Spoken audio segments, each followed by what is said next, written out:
আগামী 18 এপ্রিল বালুরঘাটের তৃণমূল প্রার্থী বিপ্লব মিত্রের সমর্থনে দক্ষিণ দিনাজপুর জেলার হরিরামপুর ব্লকে জনসভা করতে আসছেন মুখ্যমন্ত্রী মমতা ব্যানার্জি। তার আশাকে কেন্দ্র করেই দক্ষিণ দিনাজপুর জেলার হরিরামপুর ব্লকে চলছে সাজো সাজোর রব। এই সভার পরেই ফের মমতা ব্যানার্জি আসবেন কুমারগঞ্জ ব্লকে।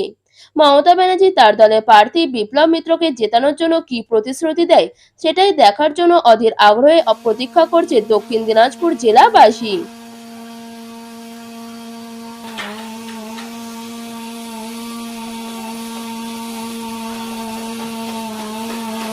আগামী 18 তারিখে আগামীকাল তিনি আসবেন। এখানে এখানকার মানুষ যে উন্নয়ন পেয়েছেন, উন্নয়ন পাওয়া সেই প্রচারটা যেন মানুষের বার্তাটা পৌঁছায়। কত মানুষের ভিড় হবে এখানে আমরা মূলত যে আইটেমটা নিয়েছি তাতে আমাদের 20 থেকে 25 হাজারের আইটেম নিয়েছি।